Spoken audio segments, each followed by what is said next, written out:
joined as always by my friend of 25 years, actor extraordinary, GC champs on the SSA of champion of the world, Mr. JP Wolf. But wait, there's more. Before I ask my co-host how he's doing in that soothingly smooth ASMR-like sound, we have a very special guest today.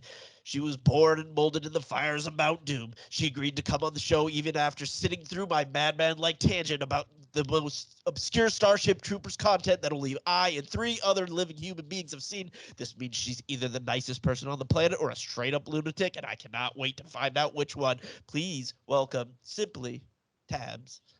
How y'all doing? Welcome. So excited to have you. Thank you for having me on. I'm super excited for this one. This is going to be fun. Do you want to tell us what we're doing? Me? Let everybody know what we're doing.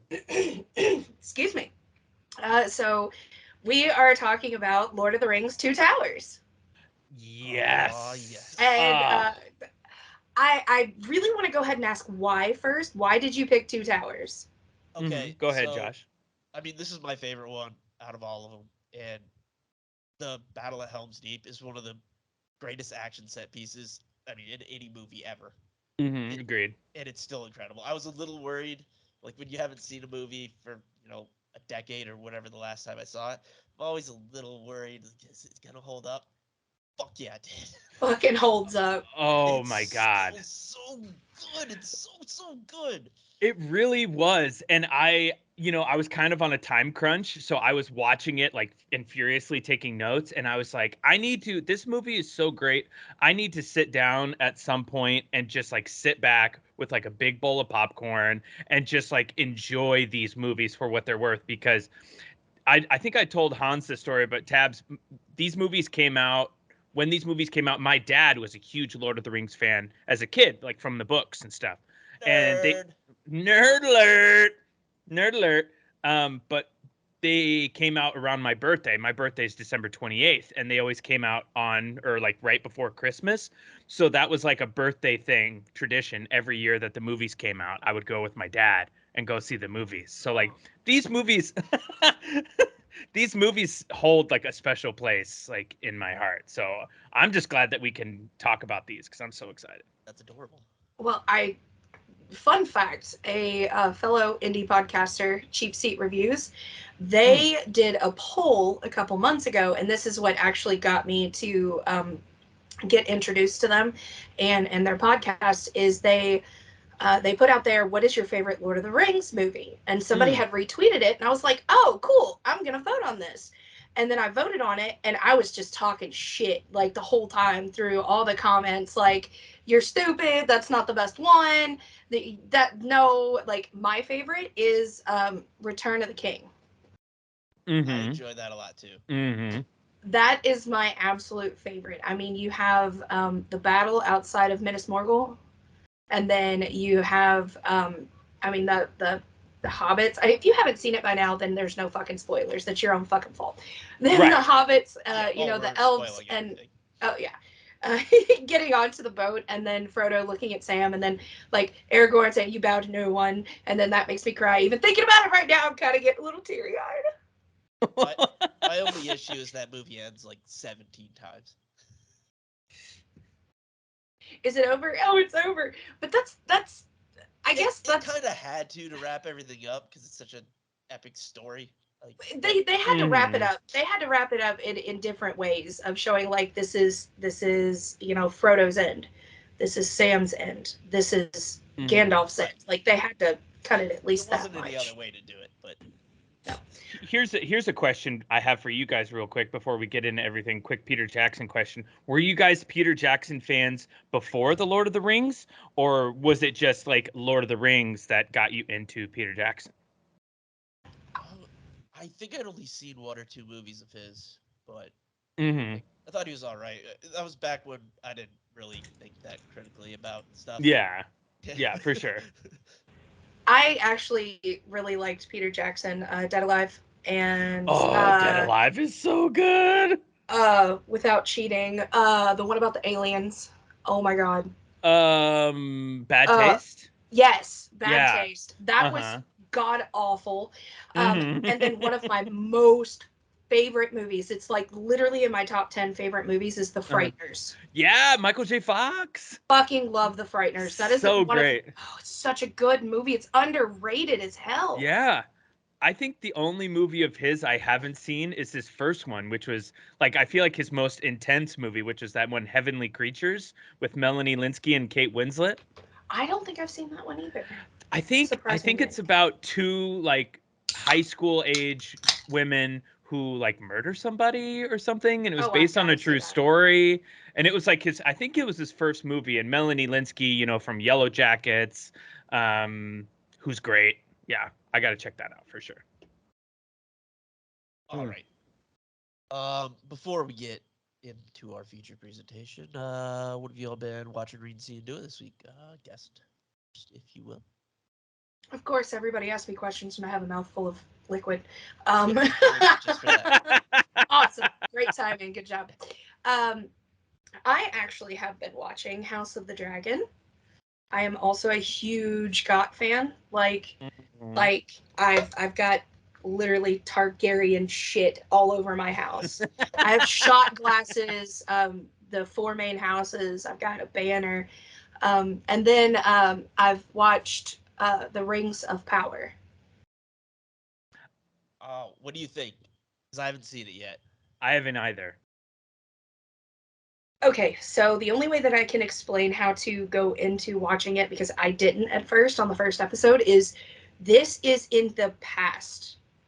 Don't take Lord of the Rings, don't take Hobbit, don't take all of that in with you.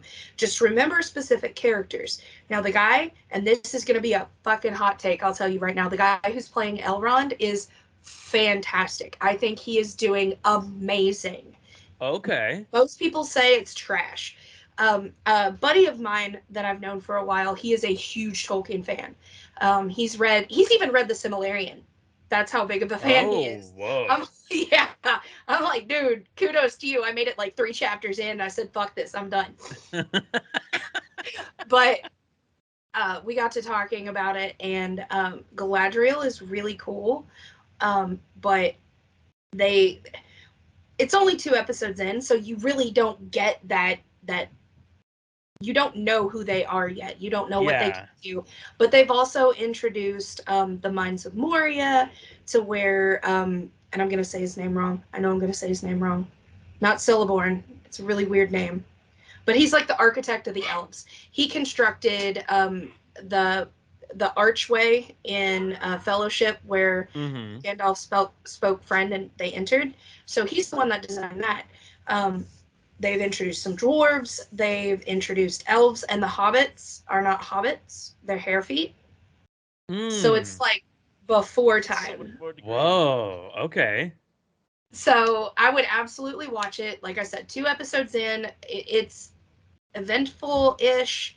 It's you get to know the characters, but they haven't made that turn yet. Sure. So I figured I'd wait until this would get my juices going for that world, and then I'd jump in. Yeah, same. And plus, I feel like how many shows have we watched in our lifetime where after the first 1 or 2, we were kind of like, eh. And then after the first season is done, you're like, oh my God, that was amazing. Yeah, you got to give it time to breathe. Like, especially when Yeah. it's setting up, like, doing, I'm sure, a ton of world building and introducing massive amounts of characters and everything. Well, I know a lot of people too wait until it's over so that they can binge the whole thing and they don't have to wait. Yeah, true. Yeah, I wish So I if could you're do one of that with those. shows, but I like live on the internet and I just can't. It'll get spoiled. Yeah. Well, there's really honestly right now in Rings of Power that can be spoiled. Mhm. Except, I mean, you have the stranger, and you don't really know who the stranger is. Mhm. A lot of people have their guesses. You guys are totally more than welcome when you watch to message me, and we can converse about this. Yeah. I'm sure I'll have questions. Yeah, because that's what I did with my buddy Andrew. I was like, dude, who do you think the stranger is? And he's like, well, being said in this time frame, it's because of this, and this is who it can't be because of. So Mhm. I'm Yeah. I'm here for it. Okay. Nerd alert, nerd alert, nerd alert. Oh, you're in good company here. We say that all the time, and like we're nerds, but we can also be very judgmental of nerds, as in like people like review bombing Rings of Power, and it's just like insane. Those aren't nerds. Those are just the biggest losers on the planet. Yeah, pretty much. I mean, virgins still living in their mom's basement. That whole like getting that upset about, like, even if I'm not, obviously, but even if I was upset about that, that's so much effort. Yeah. It doesn't compute in my brain. I'm like, Keyboard warrior. like burning all those Yeah. calories for what? Right. Yeah, it's just insane. It's just like, really? Welcome. Whatever. What are you gonna do? All right, how about you, JP? What have you been watching, reading, seeing? So Haley and I started watching Yellowstone, which I'd never seen before. But she wanted to watch that because a friend of hers was talking about it and how much they loved it. So I was like, we'll get Peacock. They were doing a deal where it was $20 for a year of Peacock Premium. Oh, nice. Yeah, so I jumped on that and we watched the first couple episodes of Yellowstone, and I like it. I like it. It's Taylor Sheridan, who did Hell or High Water. He did Wind River, which I really like. And speaking of Taylor Sheridan, I sent you the trailer for it. I don't know if you checked it out, but there's I didn't. Sorry. there's forgot. Tabs, I don't know if you've seen, there's a new trailer for a TV show on Paramount Plus starring Sylvester Stallone called The Tulsa King. And he plays this like mob guy who got out of prison after a long time, and he gets sent to Tulsa to kind of like have see, that's the look for everybody listening. She had a look of just, and she's laughing. So here's the thing. Here's why I think it could be good. The trailer was kind of bad, and sometimes a bad trailer is like, for me, I don't know why, but sometimes a bad trailer, I'm just kind of like, the show kind of turns out being great. But Taylor Sheridan is a co-creator of the show, and he's kind of firing on all cylinders. And the guy who's writing it is Terrence Winter. He was a staff writer on Sopranos. He wrote Wolf of Wall Street, and he created Boardwalk Empire, which I think is one of the most highly underrated shows of the last like 15 years that like nobody watched. Starring Steve Buscemi, Bobby Cannavale, God, what's his name? I forget his name. He was in Funny Games. I don't know. But yeah, I don't know. I'll give it a shot. My buddy gave me his Paramount Plus code, so Nice. I'll just watch It's it like for the free. only streaming service I don't have. I got Peacock just to watch Yellowstone, and that was like a year and a half ago, and I haven't watched it. I love the service though.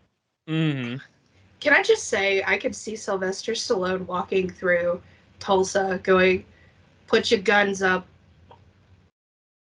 Just a really bad, like, he's got a mafia suit on and a cowboy hat. Like, what? You hear ching, ching, ching, and then it's a suit and, like, cowboy boots with spurs. Yeah. Stallone Check doesn't out get the credit, but he's got some chops. Like, he's a good actor when he wants to be. Yeah, and a lot of the times, like when he's in a movie and that he didn't write, and it's actually like a great writer, like Creed or Copland, he's really great. He's really great. I mean, he's good in that Rambo movie that no one's ever seen. The fourth one. Oh yeah. The one that we did on the show where he had the long hair. Yeah, we've done a couple. We did that in 2. We're all over the place. All over the place. I piss my husband off all the time, and I call him Rainbow. He's like, "It's Rambo." If I just want to make him mad, I'm like, "Hey, have you watched any Rainbow lately?" He's like, "It's Rambo." So mad at me. Poking the bear. But I don't know. Go ahead, sorry. Oh, sorry. I was just gonna say that's about it for me. What about you, Hans? What have you been watching, reading, seeing, doing this week? Not a lot. I've still been watching She-Hulk, which I really, really enjoy. It's just that's one I wish I could binge, but I just can't, or I'll be spoiled. Because they're too short. That's my only complaint. Like you always want more. They're only like 30 minutes tops. They just go by real quick. But enjoying that. House of the Dragon, as you said. just fun to be back in that world. It is. Yeah, it really is. It really is. I'm an episode behind, but yeah, I agree. It's just fun being back in that world. Doing a bunch of time jumps. Like the third episode jumped like 3 years. Yeah, 2 or 3. Yeah, something like that. Well, it's really funny though, but when you sit there and you're like trying to piece, like, who's Viserys? Where is he? What does he do? Like, where does he fall in with Daenerys? And and you're like, wait, Mm-hmm. this is like 200 years before the first Yeah. episode of Game of It's like Thrones. Like, this, Mm-hmm. way before. my trusty map. I have a. You said you love Yeah, the seriously. Targaryens. Can you answer me this? Why are all the men so upsetting to look at, and all the women are like drop dead gorgeous? It's in the genes, baby. It's in the genes. Every single man is just. I can't. I'm uncomfortable to look at them. Yeah. It's just Yeah. upsetting to me. Like Yeah. viscerally upset me. That's like Matt Smith. I look at him, I'm like, he's a nice looking man. And then he has this long blonde hair, and I'm like, ew. Yeah, It's it's the hair. yeah. I mean, it's the long straight hair that's just. Bleh. Yeah. But But man, he's so good. Oh, he's He's great. so good. I mean, his back has to hurt, you know? Oh, carrying that whole. From carrying the whole fucking Jesus. Yeah. He has a good episode, the one you haven't seen yet. Okay. Yeah. Don't tell me yet, please. Ooh. Yeah, but I just thought I was like sitting there watching it, like, all right, like that. Mm-hmm. Oh, that was great. so good. Nice. Oh, I can't wait. You gotta watch it. Yeah. Yeah, At some yeah, point I this know, weekend. I want to talk about it. Plug your shit. No. So what else? Rick and Morty came back, and that's always fun. I don't know if you guys watch that. I don't, unfortunately. I've been told I'd like it, and from you and like many other people. That's one of I those. need to. That's one of those shows that I'm like embarrassed to say I like because their fans are such fucking douchebags. So they're all just like wannabe intellectuals, and they think they're so smart because they like this show that is a little smarter than your average show. They're just fucking insufferable. Yeah. Yeah. So I'm like embarrassed to say I was like this. No, don't be embarrassed. Yeah. Anyways, okay. Yeah, there's always other stuff, but Walking Dead. I hate that show so fucking much. I'm sorry, guys. I gotta go. I hate watched it till like the 6th or 7th season, and I kind of did too. That show refuses to be great. It gets right to the cusp of it, and it goes, nah, we're not gonna. Well, they're And all the edging you. producers and writers are so Yeah. fucking smug. They think they're so good at this because they get like 40 million people watching it. It's like, no, you're a hack. You suck. This should be good. You have so many good actors, and you have this world that you can do so much with. And every time they have a character arc for someone, then they just destroy everything that happened, and then they like flip flop. It's like, I'm gonna be like killing everybody, and now I'm like a monk who doesn't kill anyone, and then like 2 seasons later, I'm killing. Like, fuck off. Oops. I'm sorry. I didn't mean to bring that up. No, Fear is really good though. I'll tell you, Fear is actually good. The storyline for Fear has gotten a lot better. Walking Dead has been pretty good. We're sticking it out to the end. Never missed an episode. The new small mini segments, I don't like them. They're kind of for me, but yeah, rude. yeah. Improved I just exponentially when I finally, because I don't usually after taking that amount of time going that deep, it's just like I'm gonna finish it. Well, then that'll I was be just another angry episode. every Sunday Yeah. night after I watched it. And when I finally cut it out, it's just like, I know. I've kind of felt the same way, unfortunately, because I was a huge fan of the comic, and getting into, I was like, okay, this first season, it's amazing because I loved Frank Darabont. Frank Darabont too. That's my point. Talented motherfucker. They just like kicked him out the door. Yeah, Idiots. like Frank Darabont. He was the showrunner for the first and like half of the second season. The second season was my favorite. Yeah. See, the second season was great. I think I read something where literally like Suits came in while they were shooting and like, hey Frank, can you come over here and talk to us for a sec? And he just never came back. Rude. Oh, Yeah. I have a take. Okay. Shane was right. He just got there faster than everybody else. He did. They're all doing exactly what he did the first couple seasons. But they weren't there Damn. yet. He just got there faster. Woo! He understood the world Mm. quicker and made the jump. It's like, this is how it's got to be. Now they're all like that. Now they all like murder everybody and like don't give a fuck. Okay. Okay. Yeah. I like that. Plus, it's Bernthal, and who doesn't love God, I Bernthal? love me some Johnny Bernthal. He's so good at Yeah. acting. He's amazing. I'm curious to see what his new show, even on though it's on Showtime, and that's what I don't have. It's American Gigolo, which is basically a remake of the movie from the '80s. It was a Paul Schrader movie who wrote Raging Bull, and it was basically about a young male gigolo who like witnesses a murder and like spends time in prison, and it's Bernthal, so it's Bernthal and it's Showtime. So HBO show. Ooh, that means done there's by the Wire guys. Like We Own This City or something like that. Mm-hmm.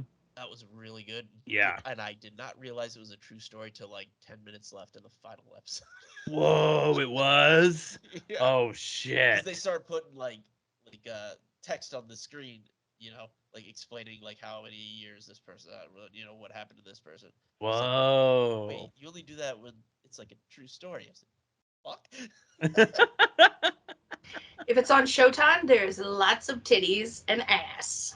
Mm-hmm. I'm Bernthal. sorry. Hashtag Bernthal butt. Bernthal booty. Give me that every day of the week. I don't know if Hans told you or not, but I was literally the comic relief when we were doing the Starship Troopers. Everybody was talking and going in depth, and they're like, "Oh, we're going to talk about all of this, and we're going to get really technical." And I'm sitting here going, "Ha!" I was the only one who did the reading. I watched every single thing, the animated, all three, live action. I even watched the fucking cartoon. Oh, wow. I think I was really fucking drunk, and I got halfway through the second one, and I was like, I'm gonna go to bed. The second one's awful. Yeah. Awful. Yeah. Oh yeah. But no, I was comic relief. I was just chiming in whenever I could. I'm like, I don't got a word in edgewise. Boobies. You're basically the voice of reason and like sent into madness. I love the first one though. Verhoeven is my favorite director of all time. You either, again, that's another movie that you either hate or you love. There's no in between. Agreed. It's fucking brilliant. I love it so much. Fucking love that movie. God, it was made before its time. Like, oh yeah. All of his, dare I say, like a lot of his movies were made before his time. Movie was, yeah. I mean, Total Recall, fucking Showgirls, RoboCop. I mean, stuff that they deal with in RoboCop. That's like very real. Yeah, very satirical. Yeah. Incredibly satirical. He's the master of satire, and I love him so much. Yeah. All right, I can give. Yeah. All right, let's get into it. Let's get into our feature presentation.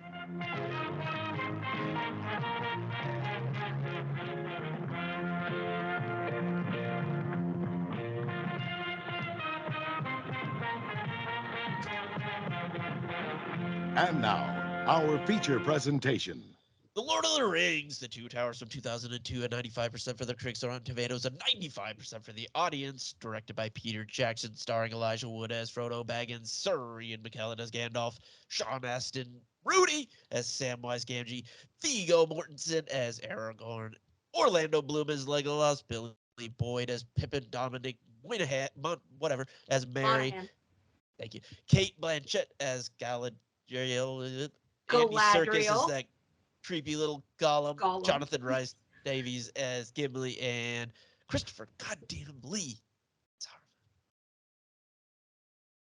Oh, man, Count Dooku himself. These Dracula.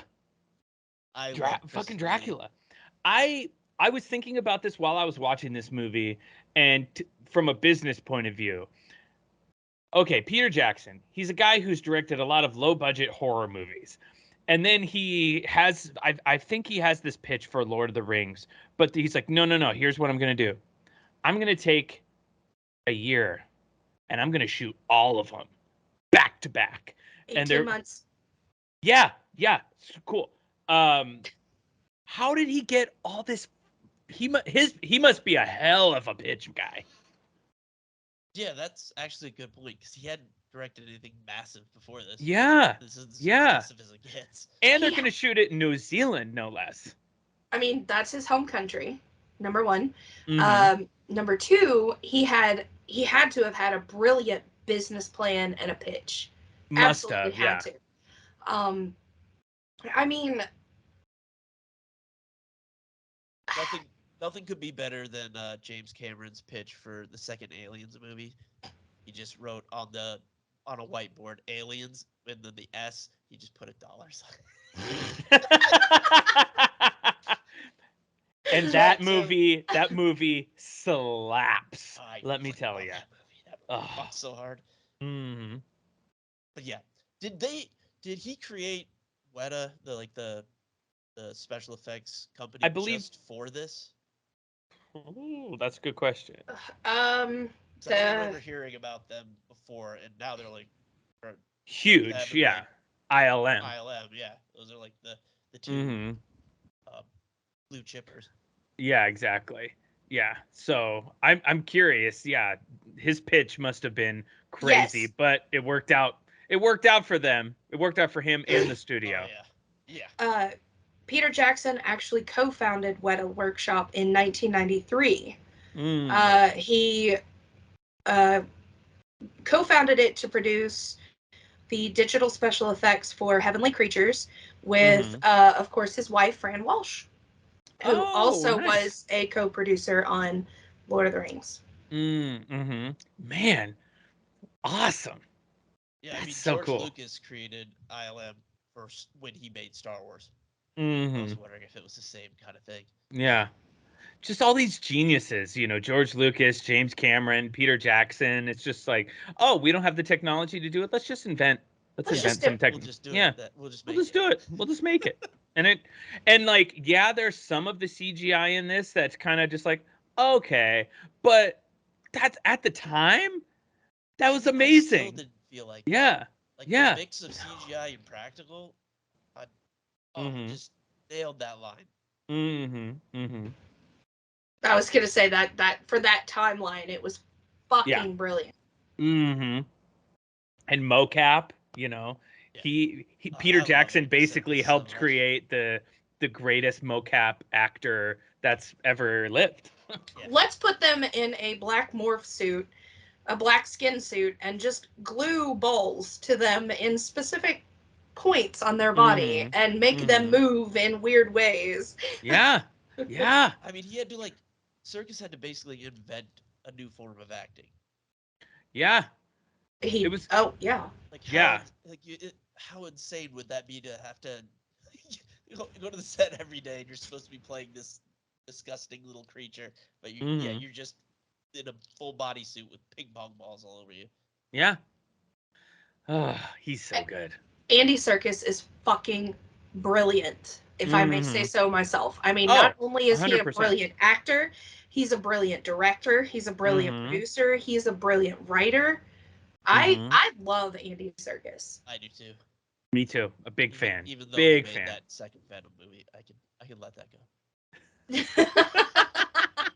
That's not his fault. That's Sony's fault. Yeah. Oh, 100%. 100%. Because if he had directed Venom 2 for Marvel, I'm sure things would have been a lot different. Yeah, it would have been longer than 30 minutes like it was. Yeah. Shortest fucking movie ever. Okay. So, I have a Christopher Lee question. Okay. He gets stabbed in one of the extended versions. Is it this one or is it? It is this one.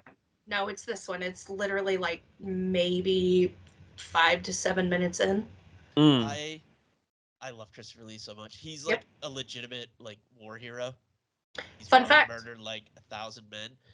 When he got stabbed, they were like, "Oh, you need to exhale or something like that." And he's like, "No, when a guy gets stabbed, they inhale. They make this sound. Let me show you." Because he's stabbed people, so he knows. It's incredible. I fucking love Whoa. He did not take direction at all. He's like, just let me do it, and it'll be real. Yeah. Because he has Whoa. shanked a bunch of Nazis. So the scene is Gandalf, Aragorn, Gimli, and Legolas, and of course Merry and Pippin.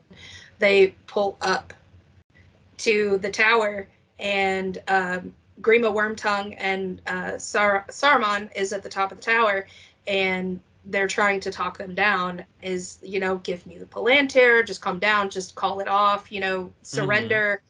The Itmoot has already taken it, whatever. And so he's blasting like these slurs and you dumb idiots kind of thing. And so Grima Wormtongue is up there, and he was like, Grima, come down. Theoden's up there, or Theoden's on the horses with him, and he's looking at him. He's like, Grima, come down. I'll forgive you. And no, wait. I take that back. That is not in Two Towers. That is in Return of the King. My bad. Bad me. All good. All Bad good. me. That's why I asked. I have no idea. All Bad good. me. Let's just Reverse. let's get into this. Let's go. We open up hot with Gandalf fighting that big dragon for the first one. And He is not a dragon. or whatever it is. He's He's being the really, Balrog. He's also being super rude to the hobbits. Fly, you fools! Calls them fools. That was unnecessary. That is not. It absolutely know. is. You know he treats them like shit anyway, but he loves them like they're his own. Rude. Who's No. gonna say it? Who's gonna say it? Fly, What? you fools.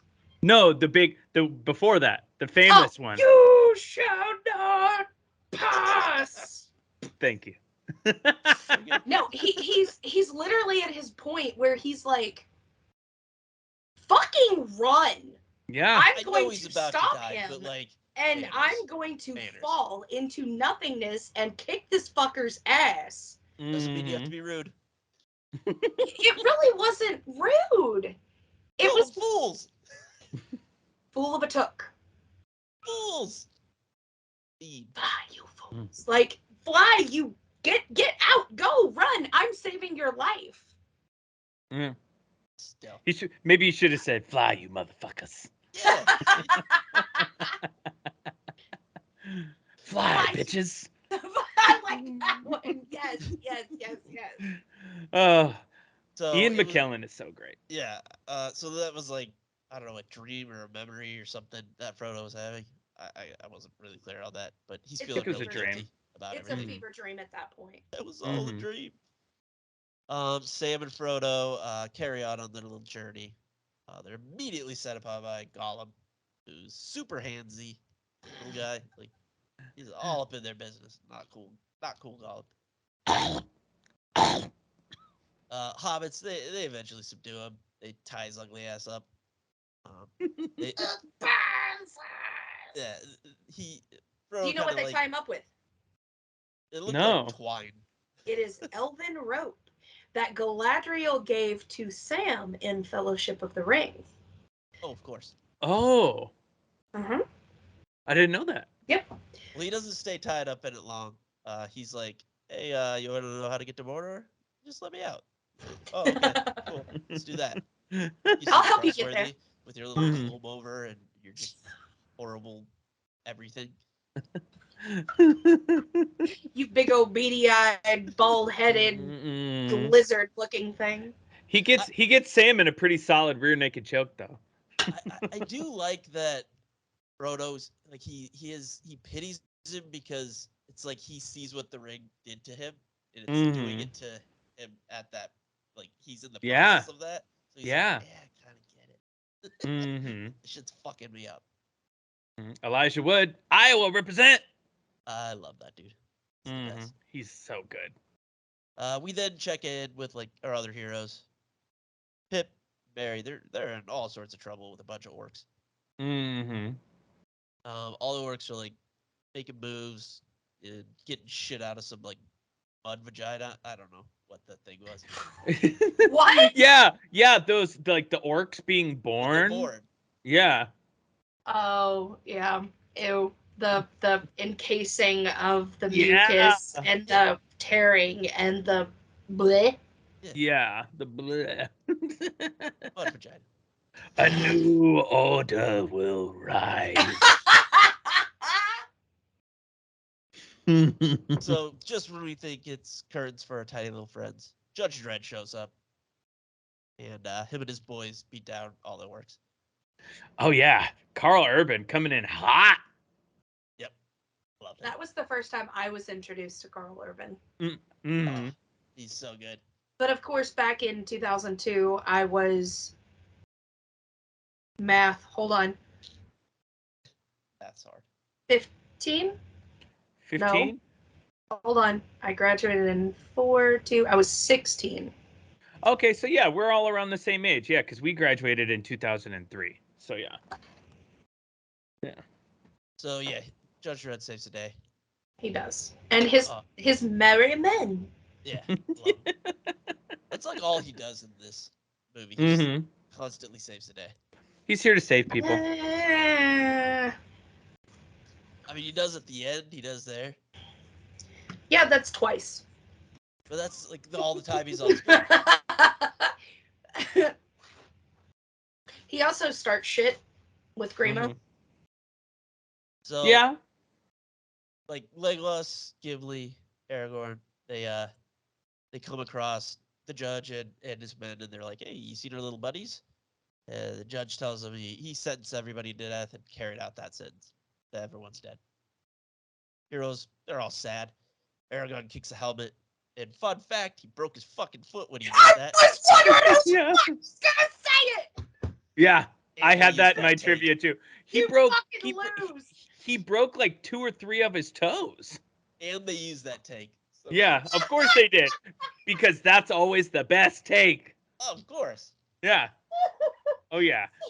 Fun fact for people who are super huge Lord of the Rings fans that watch this shit, you introduce a new person to watch this, or they've never seen any of them or whatever. You're sitting there watching it. This scene happens, and you have to bite your tongue because you're like, I want to tell them that he broke his Mhm. toes, but I don't want to tell them because it's just such cliche at this point. Mhm. Mhm. I don't have that voice. I just say it, obviously.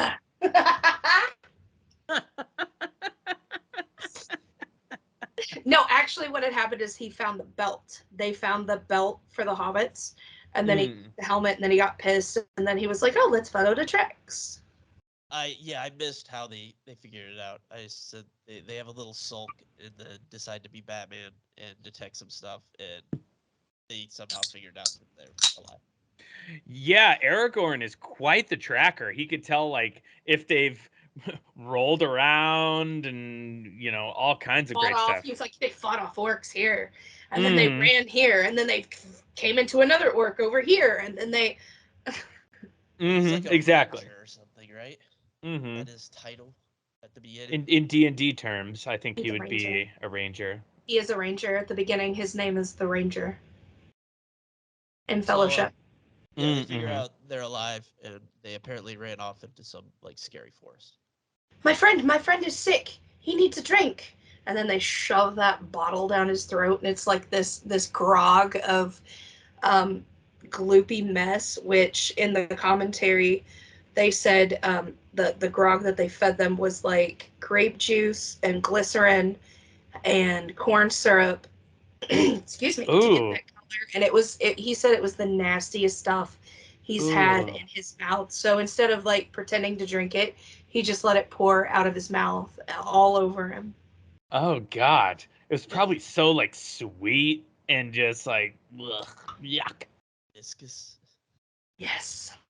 Viscous. When has that ever been used in a good way? Never, Viscous. never. Never.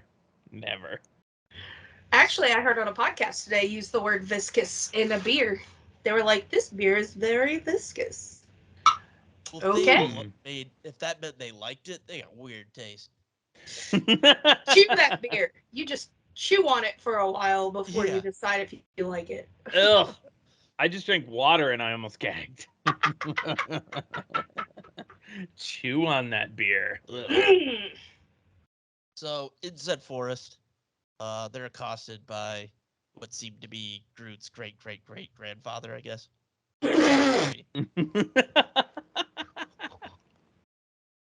He's kind of a big old prick at first. Mm-hmm. He's just like, yeah, all men suck. They're like, we're not men, dude. He's like, you're orcs. He's like, no, we're not. We're hobbits. And then he's like, you're a tree. And he's like, I'm no tree. I'm like, come on, guys. Can we stop fighting? Can't we all just get along here? Come on now. Fun fact, Jonathan Rhys Davis played Treebeard, the same guy who played Gimli. And when he was thinking about the character, he said that, trees don't have lungs. So when he produced the sound, he would talk outward and also talk as he breathed inward to get that effect of him talking at the same time, which was really, I thought it was fantastic. And he spoke through a wooden megaphone too. Little orcs burarum. It's just so gravelly. It's so gravelly and just I love great. when people go that extra mile. Mm-hmm. Like we always talk about it. It's so nice when you can tell some people really, really cared about what they were making. Mm-hmm. Exactly. Hobbits? I've never heard of a hobbit before. They need some nair on those feet. I don't know what they're thinking. Yeah. They are very proud of their feet, thank you very much. Yeah. I mean, grab a Bic or something. I don't know. It's because they carry disposable razors in Middle Earth. Well, maybe they should. You just jump right over there and make that happen. Then you'd be God. I'd be rich. Mm-hmm. Yeah. So then, like, Saruman shows up, I guess, or something. I didn't really know what was going on. Oh, the white wizard. The white wizard. No, that's in the third one that you're thinking. They're riding through the forest. No, wait, because the trees say, "Well, we'll show you. We'll talk to the white wizard, and he'll take care of this." Oh, are you talking about when Aragorn, Gimli, and Legolas go into the forest? No, when the hobbits are with the tree guy. Oh, he said, "Let me take you to the White Wizard" or something. Mm-hmm. Yeah. Yeah. So back with Frodo and his little crew. They decide to go. Frodo decides to go for a very ill-advised soak swamp through the marshes. Yeah, looking like the marsh of sadness from whatchamacallit, Never-Ending Story. Oh.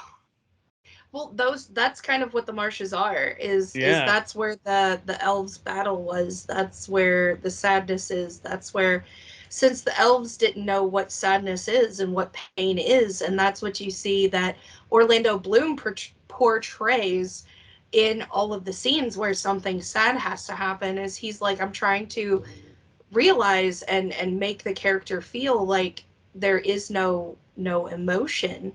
So he's witnessing death for the first time. So that's like that the elves dead in the water. Yeah, the dead faces in the water. Luckily, Gollum saves his dumbass, gets him out of the water. That night, Frodo, he's super horny for the ring. He is. We're lucky that thing isn't bigger, or he would have fucked it. Well, fun fact as well about the ring. Although he's a hobbit, so maybe. Fun fact about the ring actually sizes itself to whoever is carrying it. There you go.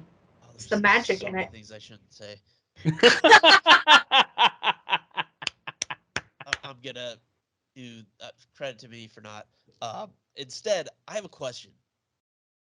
What's like the benefit of that ring? Like everyone says it has all these powers, but it seems to just like the only thing I ever see is it making people nuts and they can go invisible, but then it brings these like unkillable dudes at you. So that doesn't seem like a good idea. So the ring was made specifically for Sauron. And the reason he why needs it to like take over the world or whatever. exactly. Right? So but, like, so it's not useful really to anybody but him. it Because Boromir's brother's like, yo, we're gonna use this because it's super powerful. You know, we're gonna take it. right, Mhm. but that's we're gonna use it. But like, how? because they can control the What? right person can control the armies, the so they could go to Mordor. They can control the armies of Mordor. If the right person had the ring, they could control Middle Earth. That's Oh. why Sauron wants the ring back so badly, is because that's still under his command, his control. If Doesn't he already have control over those orcs and stuff? Like, he does, but he can also control the rest of Middle Earth by taking over with so the orc forces and turning Mm. others with him. Bend the fucking knee. Yeah. Yep. So how could humans do anything with it? Humans could absolutely, but it. I feel like it's beyond that point to where humans they don't understand the power of the ring, and they would I just don't get either, lost so I'm in it. asking. They would get lost in it. They wouldn't know how to use it. And I feel like anybody who gets the ring, they turn into like a zombie to get the ring back to Sauron. Again, it's a power thing. Like if you hold the scepter of, the UK, you are the king, the queen. That's the power trip that you have. And Queen just died, by the way. So yeah, I know, I seen that. R.I.P. whatever. What? She was like 96 in royal family. I mean, Yeah, but I don't like who's next in line. But anyway, this is not here. they don't have any power. You have no power here. They don't. Gandalf They're just the figureheads. Grey. They have no Mhm. power. But no, that's the easiest way that I can explain it. Okay, because I was always wondering. It was like, Mhm. doesn't seem to do anything that's positive. Yeah. Who has it? It's not. Definitely not. It's Definitely not not. positive. That's the problem, and that's exactly why in the Fellowship of the Ring, when Elrond and Aragorn was like, "Ha ha, you can't take it, you can't use it, because it is not going to be for good. Yes, you might think it might help you save your country, your land. It's not. Mhm. If you're But if going to they could turn evil, figure, but if they could figure out how to use it, I mean, that would be the best weapon against Sauron, wouldn't it? but the ring is, there's too much evil in the ring for them to even try and use it for good. Mhm. And they don't That's realize there's too much evil in the ring to use it for good. so. That's the whole thing of why Frodo was chosen, because he's like the purest, most good He was the of bitch. everyone. Even though he wasn't chosen, he was like, hey, pick me. Mhm. I feel Yeah. bad for you. I bet he regretted the shit out of that. Oh, Yeah. oh, in Return of the King, when they're climbing up that mountain and he's looking at, or he's laying on the volcano and he's looking at Sam, he's like, I do not remember the taste of bread, nor the fresh air. And Sam's like, we're gonna get rid of this thing because you're not yourself there, sir. Yeah. Let's just go. Jeez. Oof. Oof. Yeah, fuck that. Yeah. Ring. Yeah. Anyway, back to Two Towers. Yeah. So, he after he looks at the ring longingly.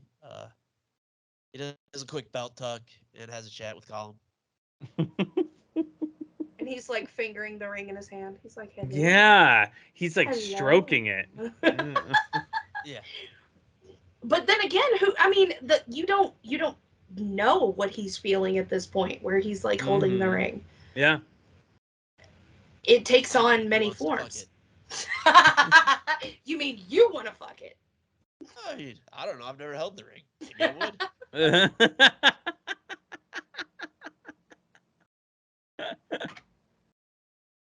So he's talking to Gollum, and he somehow knows his real name, Smeagol.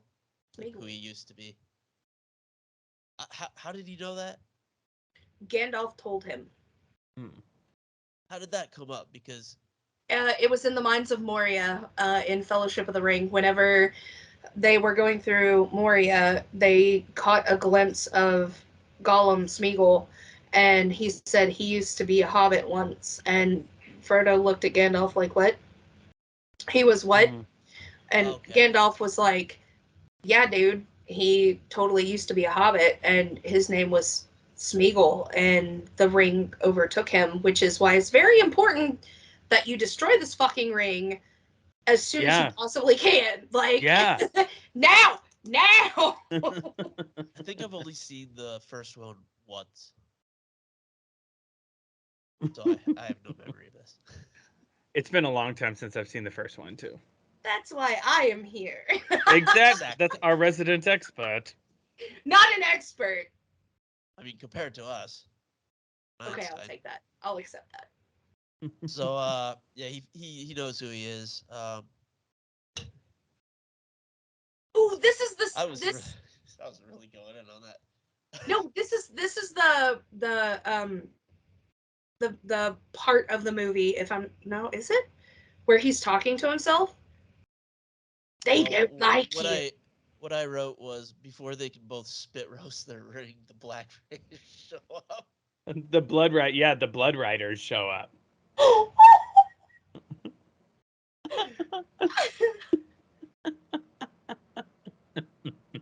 Yeah, Frodo's all fucked up at this point. I think that's my last sexual innuendo about the ring. No. I think it is. Okay, we'll see. I mean, that I wrote. It doesn't mean I'm not going to do it. Okay, we'll see. So, yeah, they show up. That being unkillable always seemed like some Game Genie bullshit to me. Like, what the fuck? They're just unkillable? That's not fair. Yeah. Like, why? What? How'd they get that gig? Are you talking about the ring rates? Yeah. I mean, I know they can be killed because one is killed, but at that time, they think they can't be. Because only a woman can kill him. Not true, but... Isn't that what happens in the third one? They're like, no man can kill me, and she's like, I am no man. Bitch. Right, but that doesn't... my steel. That doesn't mean that it's just a woman that could kill them. That means that... I would have to look deeper into that on like what kind of sword she was using, and if it was a specific kind of blade she was using, specific type of metal. I mean, again, the One Ring was forged for Sauron. All of these rings, the 3 rings for Elven Kings Under the Sky, was forged just for the elves. The rings for the dwarves were forged for the dwarves. Specific powers for specific types of what's the word I'm looking for? Species. There we whatever. go. Okay, that'll work. Yeah. So that's kind of how it is. So the 9 rings were forged for mortal men doomed to die. So that means they're now immortal. So there's a specific way to kill the ring wraiths. They just have to figure out how to do it. Or they're just not scared to die. Right. That's my take. That makes sense. I'm somehow more confused. Have another drink. You'll be all right. Done. So, yeah, they may be tough to kill, but they're clearly dumb as shit because they fly right past stupid assholes. They just, like, hide in a bush. They're like, wait. Nothing here. This isn't when they're going down the mountain and then, like, they throw the cloak and they hide. No, that's later on. They don't do anything. They just, like, get under, like, a bush that has no leaves. And it just, like, flies over them. That was his... I thought that was his cloak. No, that's later, and it's not those dudes. Yeah. It's, like, orcs or something. When Right. Which, I have a problem with that, because they take that off so quickly. Yeah, it's like wait just a little bit. What? And loud. It's like, they just turned around, dude. chill Yeah. out for another, give it another 10 count. I don't know. Yeah, exactly. I mean, they got to do it for the movie. Like, come on, we got time here. Come on, we got 10 seconds. 5, 4, 3, Yeah, 2. they Flip were- it now. Let's go. They were Next. very clearly worried about the runtime of this 3-hour plus movie. Yeah, 3-hour theatrical cut. Yeah. It honestly doesn't feel 3 hours. Mm-mm. It's true. It's 2 hours and 59 minutes. All right. Minute, All no. right. Bing. Son of a- I mean, no, what is it? 12? No. It's like if you watch all 3 extended editions back to back, I think it's like 11 hours and some change. Wow. I'll just say that's too many hours. No, it's not. If you break it up a little bit. Yeah, you can totally do it. Watch one on Friday, one on Saturday, one on Sunday. You'll be good. That is a lot of viewing. But I'd like to try it someday. I do it all the time. If you haven't noticed. So back with Aragorn and his crew. They think Saruman's showing up. Psych! It's Gandalf. Gandalf didn't hear no bell. Gandalf didn't hear no bell. Gandalf the White now. Yeah, he says some like weird shit about why he's still alive that I didn't follow, but also didn't I care because fell we got our wizard back. I fell through fire and shadow. Yeah, I don't know what that means. He I'm glad he's back fought- though, so I don't he- care. I mean, he fought the Balrog and fell and like endlessly, and they battled, and he overcome the Balrog, and that is exactly why he sacrificed himself, because he knew he had to kill the Balrog to become Gandalf the White so that he could be powerful enough to overtake Theoden and take over and succumb and make Saruman succumb to his amazingness. Well, that's not a Mhm. sacrifice then if he knew he wasn't gonna die. Mm. That's I an mean, upgrade. he knew he had to upgrade then. Fine. That's for the Rude. 2 hours and 59 minutes.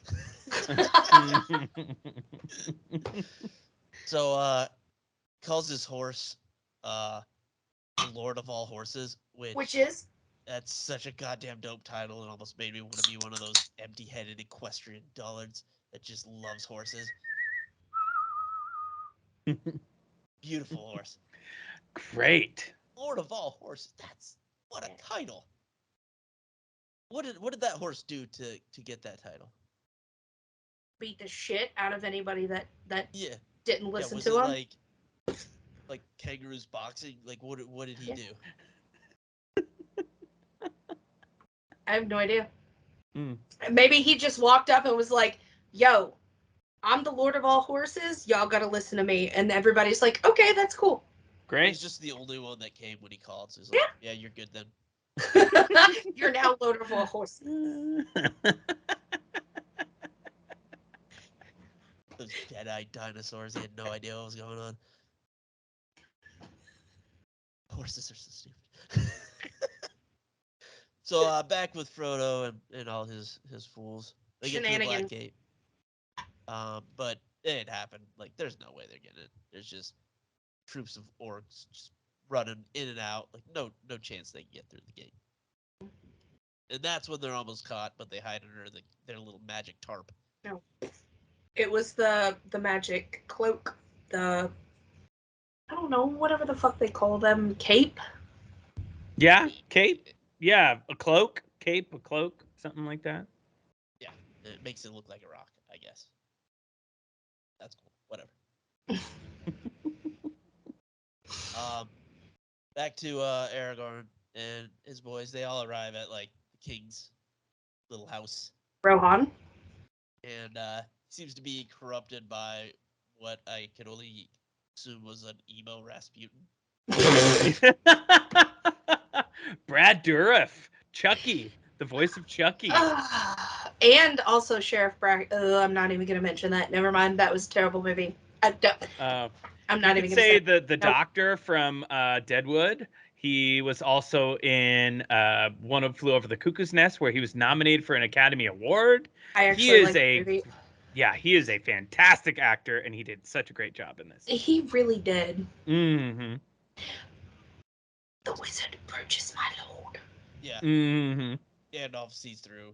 Why have you not taken his staff? Take the wizard's staff!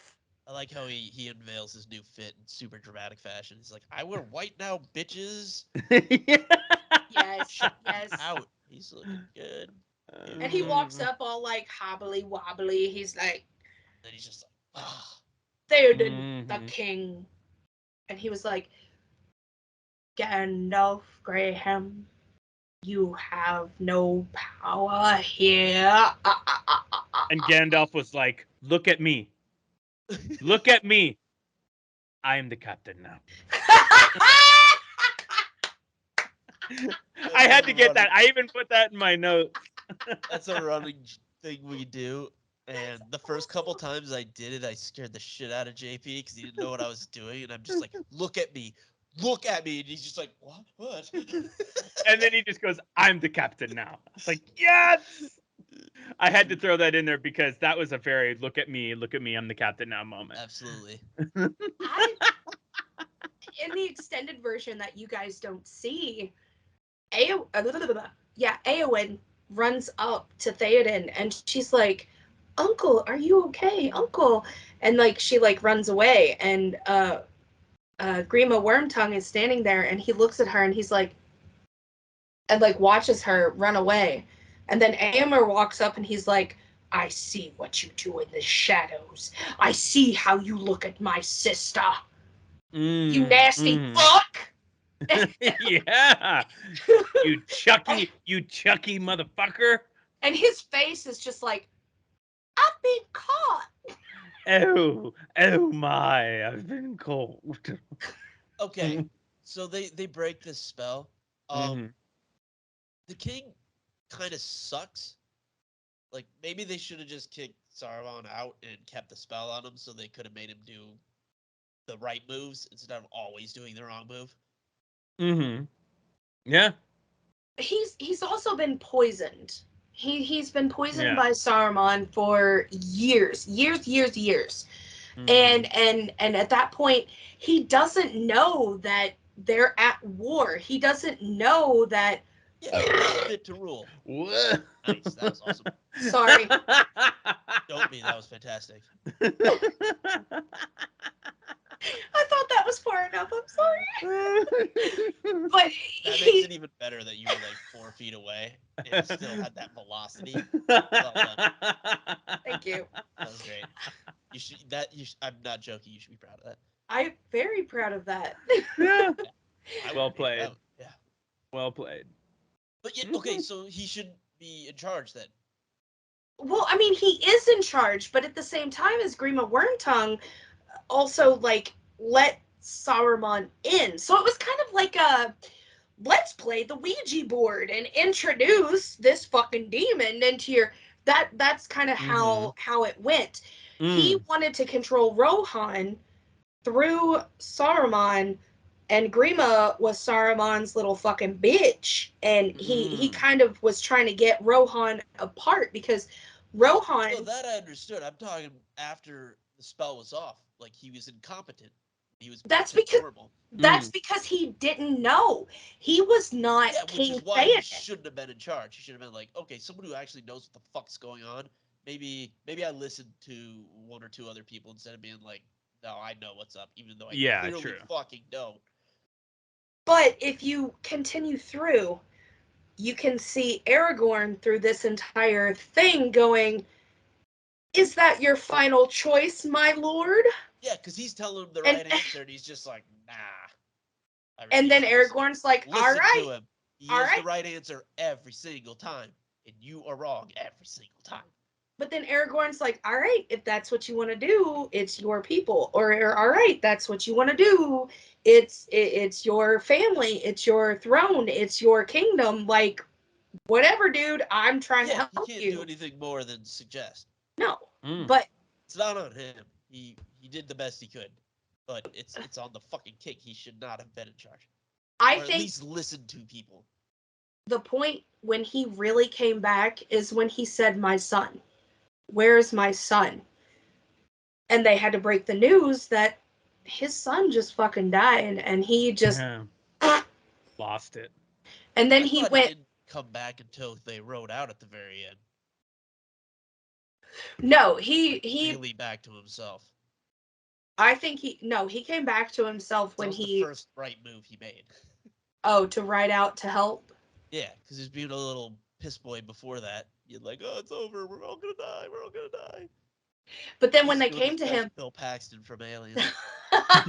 Game over, Game man. over. Game over. no, I think Then he got his shit together. He's like, fuck it, let's ride out to glory, motherfuckers.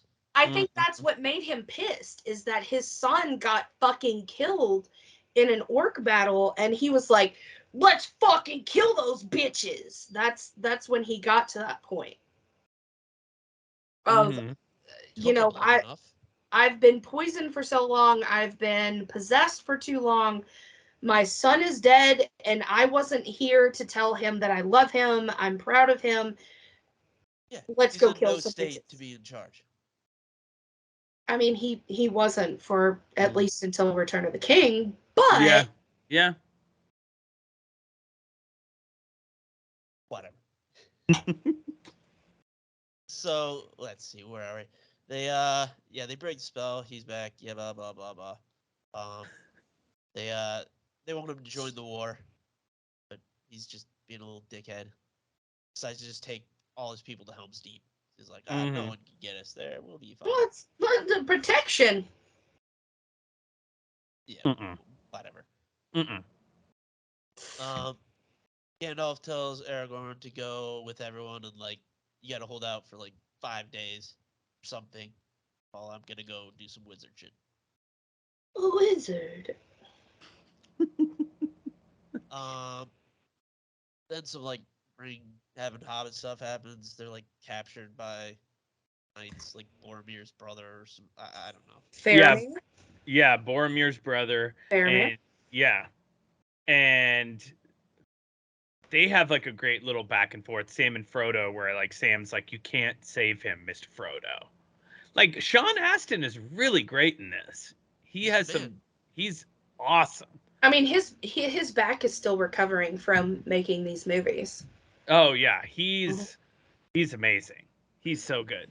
Oh, this is also the potatoes, mash them, boil them, stick them in a stew. Yeah. And Schmeagol does not like that. He likes his meat rare. Fish. He likes it raw. Or he likes fish raw and wriggling. And wriggling. Wriggling. I can't do it. Wriggling. Takes it raw. One more in me. You got more. We'll see more.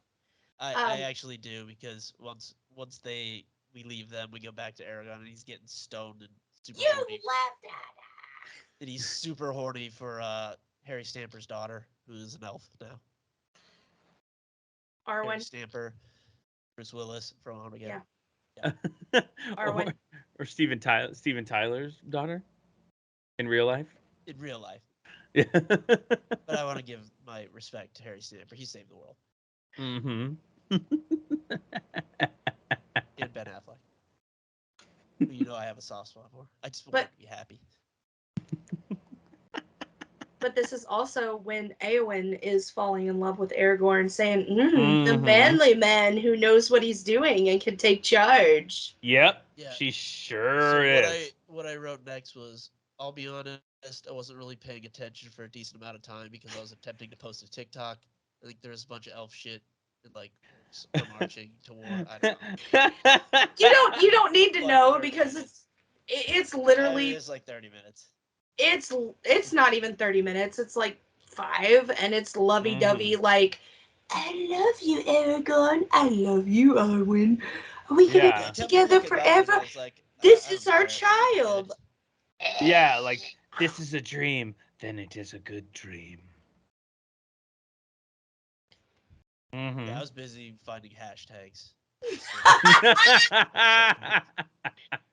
To me, they could have left the love story out, but I know that they needed it to Give put his character purpose or whatever. Yeah. Sure. That's just what I think. Yeah. More blood, more battle. That's what I'm. Mm-hmm. Exactly. Well, we're about there. Oh, I know we are. The king and all his crew, they arrive at Helm's Deep, start like fortifying the place. Mm-hmm. King's still just being a real diaper baby and not listening to Aragorn's counsel.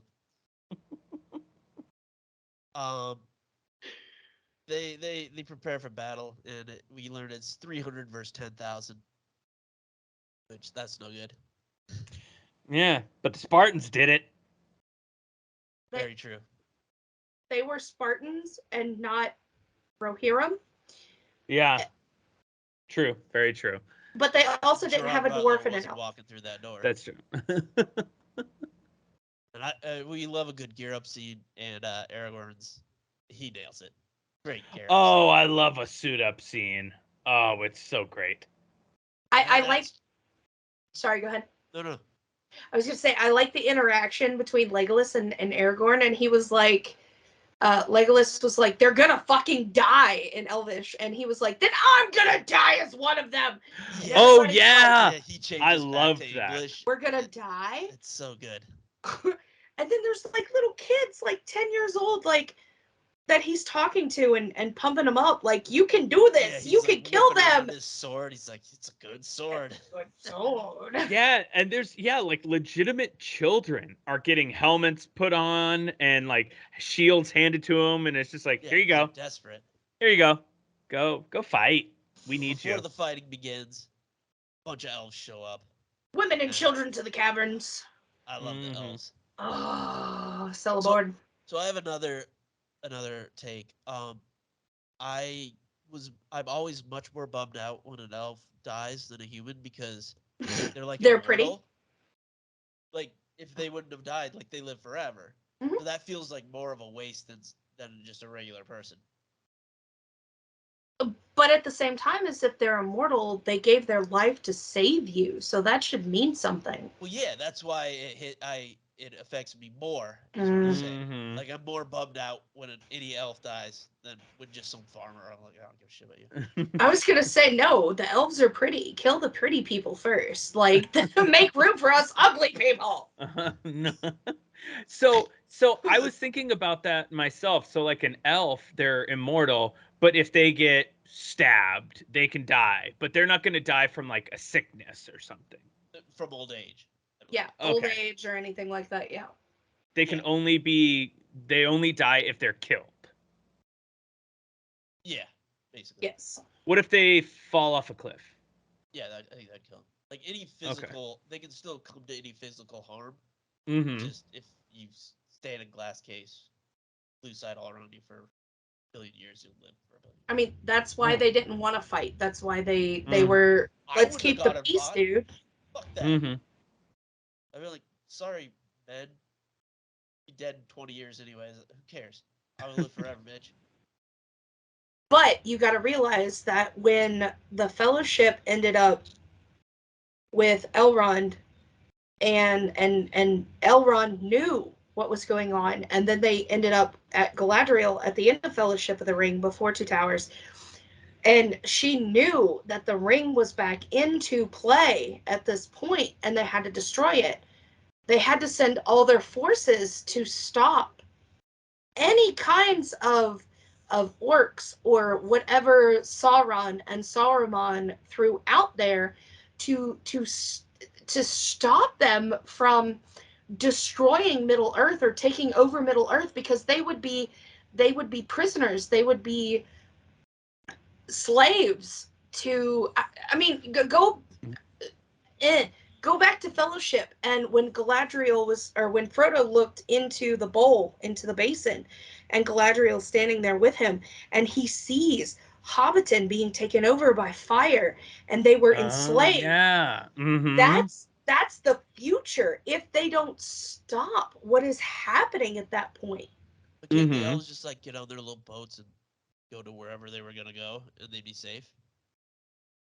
I I always got that impression. I could be completely wrong.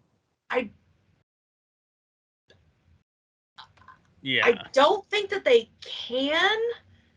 Isn't that what they wanted to do? They're just like, fuck this noise. Let's go on a sail. Have a little picnic on a boat. Anybody listening, I don't know about this, but I'm sure that you have to earn it, or you have to have some reason why to go back to the Undying Lands. Like, you can't just say, hey, I'm gonna jump on this boat and I'm gonna go back and I'm gonna live forever.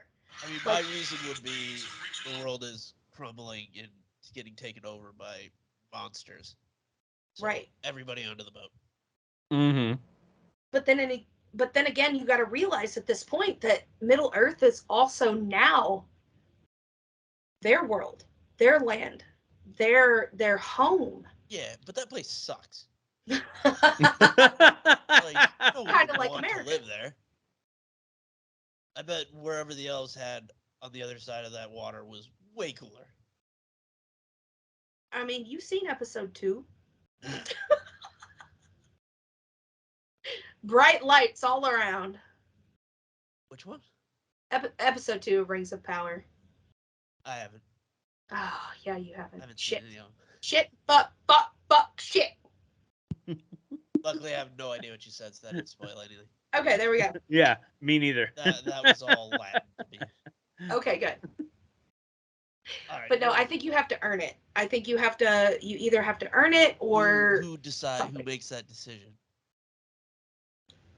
An elder, probably, or That- something.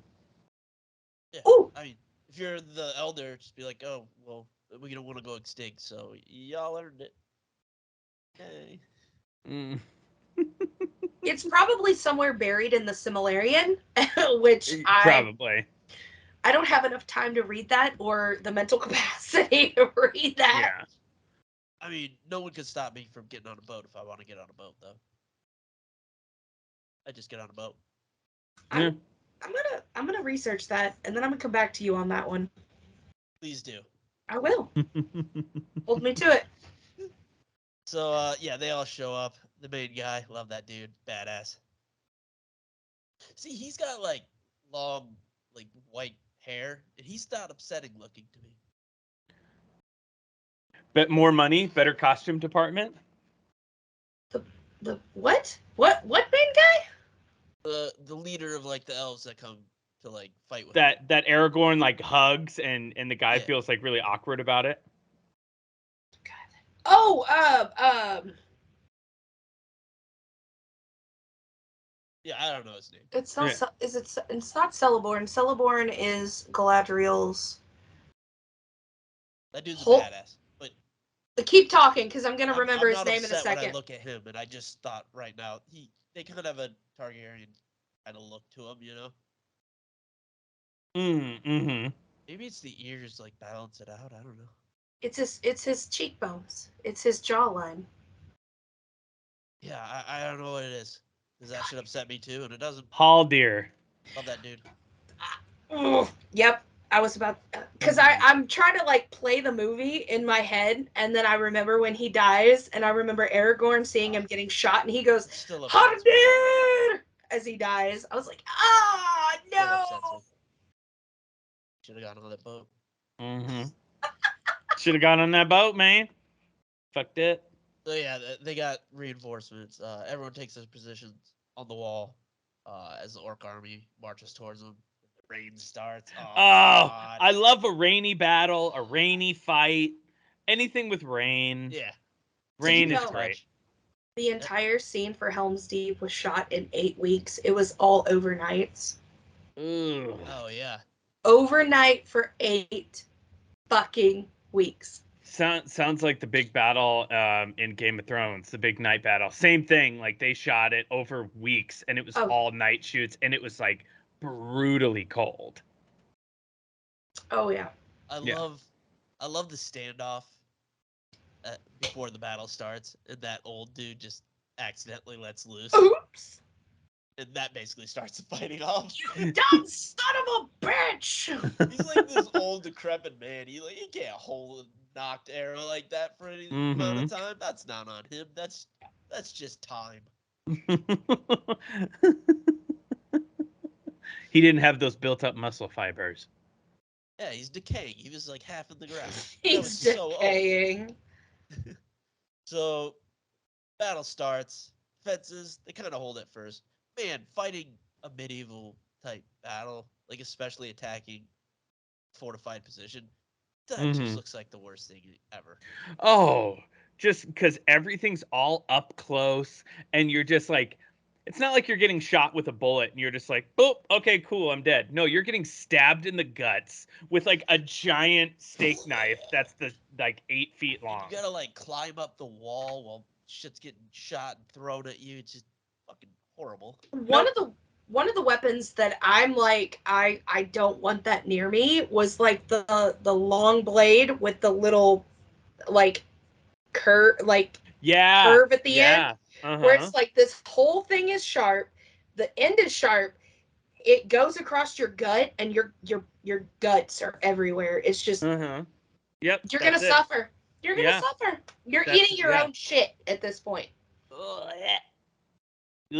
Yeah. No thanks. No thanks. So yeah, the fences hold at first. Again, King, such a dipshit.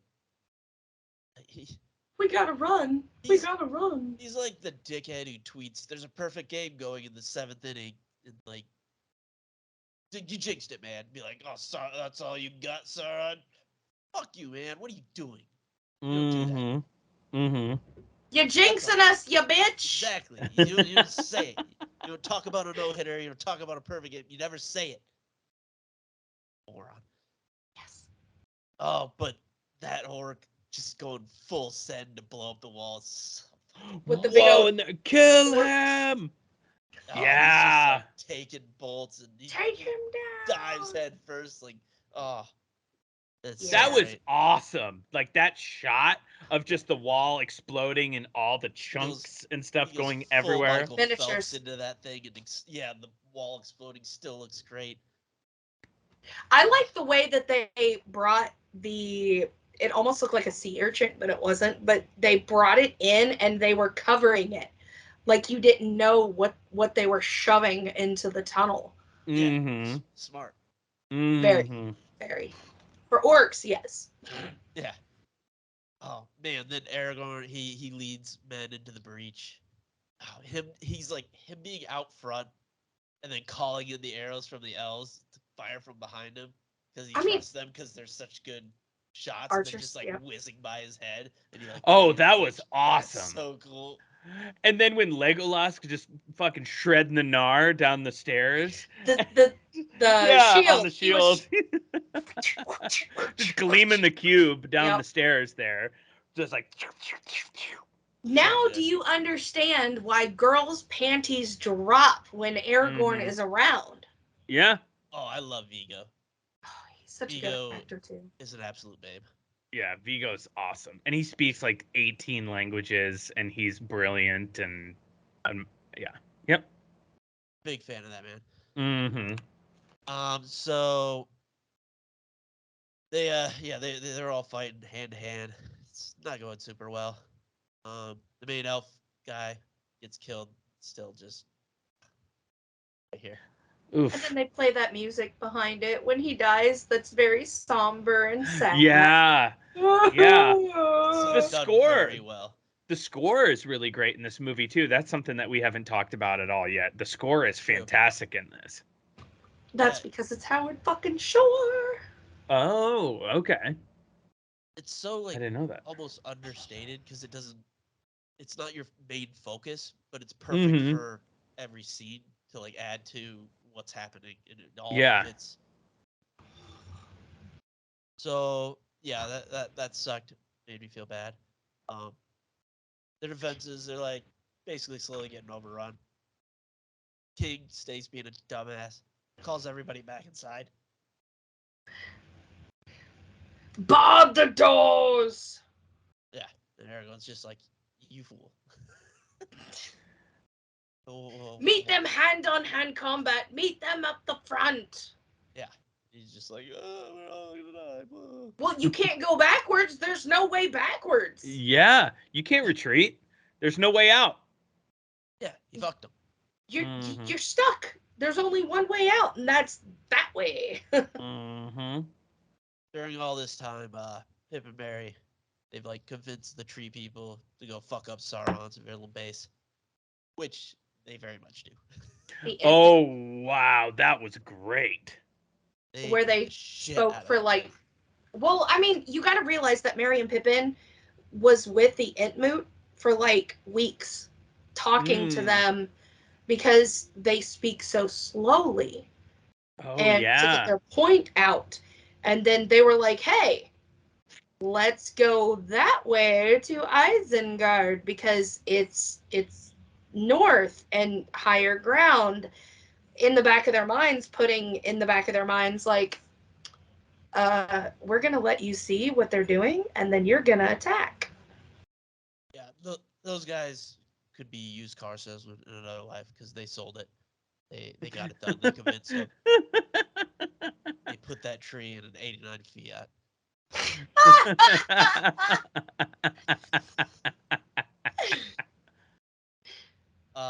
Frodo and Sam, they're still being held by those dickheads. Back at Helm's Deep, King's still being a baby, but then finally gets his shit together for his goddamn life. He's like, let's ride out in glory. Let this be the hour when we draw swords together. Yeah, and Aragorn's just like, fucking finally, dude. Blow the horn. Blow that horn. You had to wait till now. And Gimli was like, me, I'll do it. I'll blow it. Let me blow Yeah. it. I like when he puts the chainmail on and it goes way down by his feet. It's like, all snug in the chest.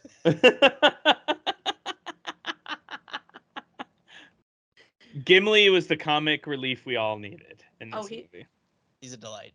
Yeah, goddamn delight. Oh, And then man. the energy between him and Legolas too was like, I hate you, but I love you. Kind of like the They have great chemistry. So frenemy. Good. It was a frenemy. It reminds me of like Falcon and the Winter Soldier in Civil War. The way they just were going back and forth. Quite good. Yeah. Oh yeah. So yeah, they all ride out, and this is so good. They just steamroll all these orcs off that little pathway. Just the bridgeway, yes. I love that. So good. It's just like they got to be so confused. It's like, what the fuck these horses come from? Just knocking these big ass orcs off. Yeah, just completely caught off guard. Then sun's rising, and oh my god, that's Gandalf's music. Wait, we forgot about the part where Gimli and Aragorn were outside of the walls.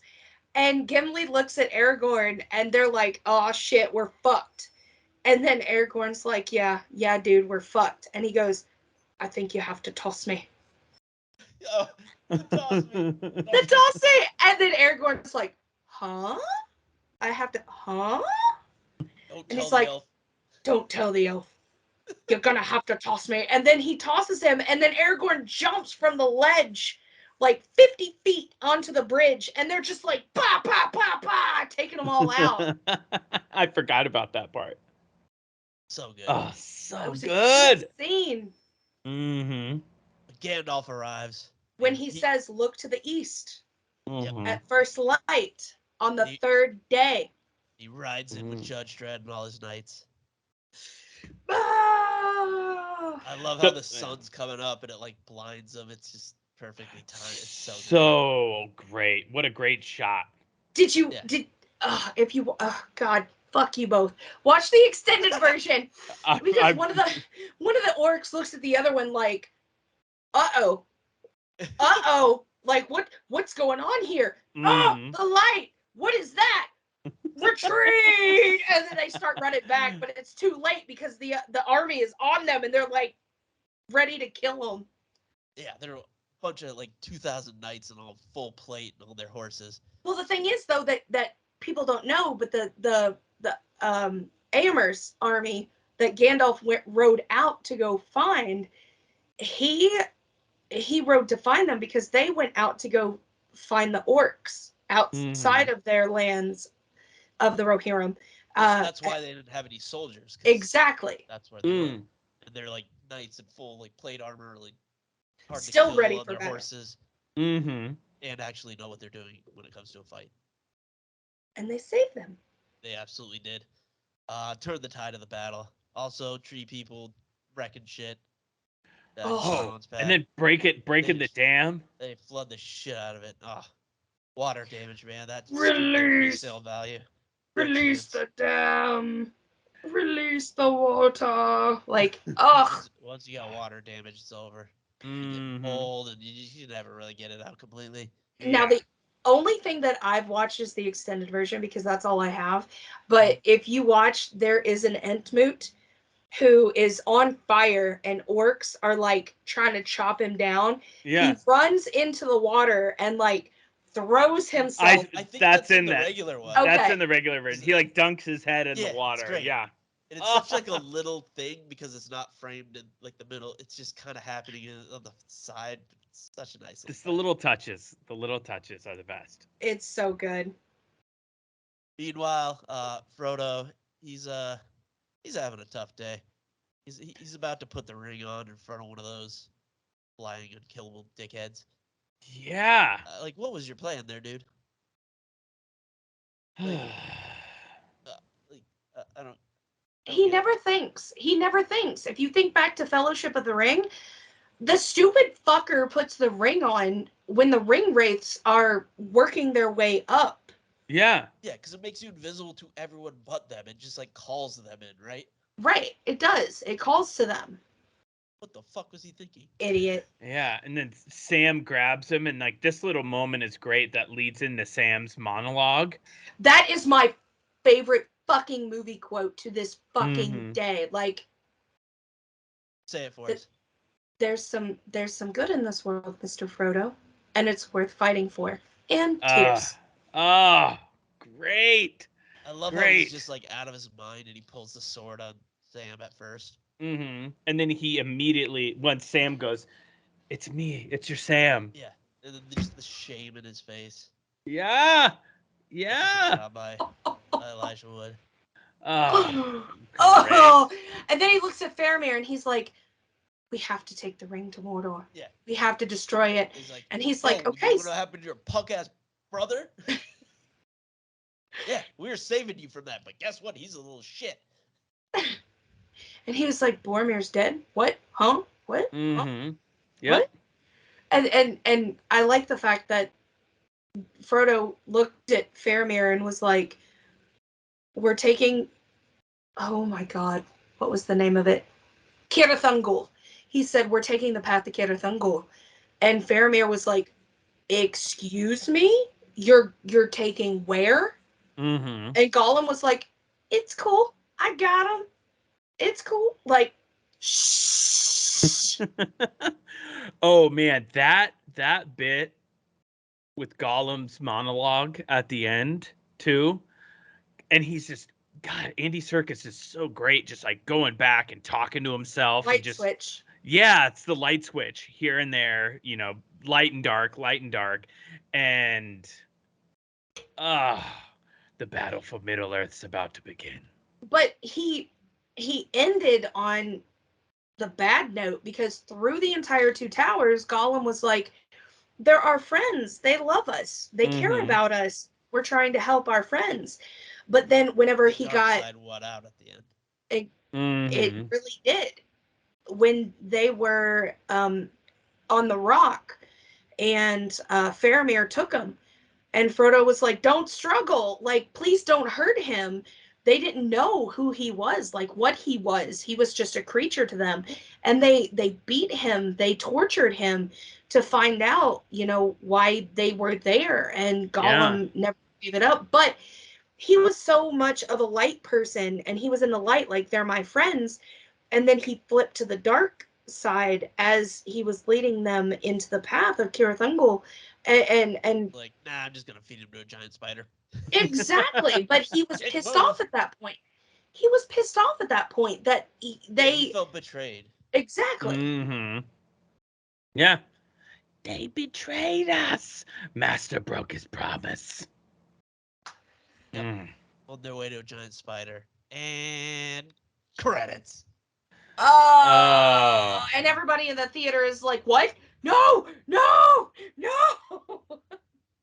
Yep. And then at this point we had to wait a year for it to come out. Mm-hmm. Oh man, what a great movie that still holds up. So much fun. I need to go back and watch the whatchamacallit, the extended take, and then watch all of them. Watch the extended I gotta versions try those all the way extended through. ones. All three of them. All three of them all the way through. And then watch the commentary with the actors because it's fucking hilarious with Billy Boyd and Dominic Monaghan talking about like just the random funny shit the way they do. I love a good commentary track. Like in a movie you really love. I've watched all of them. I need to do that more. I've only done that for a handful of movies. I need to do that. And I do have to say, at the end of Two Towers, they have Gollum song by I had to look up her name because I wasn't going to say it right, but it's Emilinia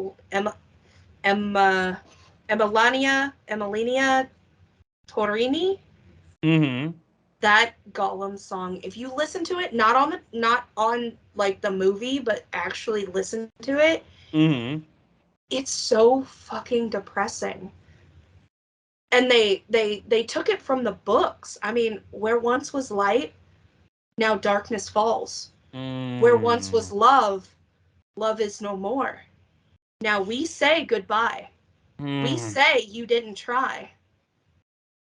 I'm really trying not to sing it right now because I sing it all the time. It's so sad, especially if you think of it in Gollum's standpoint. Yeah.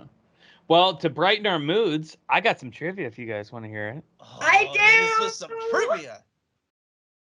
There were so many extras used in the sequences at Helm's Deep, and the filming went on for so many months that almost all the extras and principal actors got t-shirts reading, "I survived Helm's Deep." There were so many of these shirts that extras would often meet other extras in New Zealand's main cities because they would recognize the shirts. That's awesome. That is cool. I mean, that place isn't that big, but yeah, I want to get one of those shirts. Check eBay. I bet they're up. Somebody had to have sold one online, I'm sure. Absolutely. Andy Serkis was pitched the role of Gollum by his agent, who rang him up and asked him if he wanted to do 3 weeks voiceover work in New Zealand. However, director Sir Peter Jackson was so blown away by Serkis's audition that he decided to have him perform the movements for Gollum as well. And also, Andy Serkis was an avid rock climber, so that helped him with his movements as well. Nice. That's like Tom Holland being a gymnast. If you have the extended versions and they have the bonus episode, like not episodes, but bonuses, like they have a 4-disc. On the 3rd and 4th disc, they do like behind the scenes and you get to see what they do. And they actually show like Andy Serkis literally jumping off of the cliff onto Sean Astin and just fucking taking him out as Andy Serkis, not just Gollum. Whoa. And it's fucking great. Whoa, I definitely gotta check that out.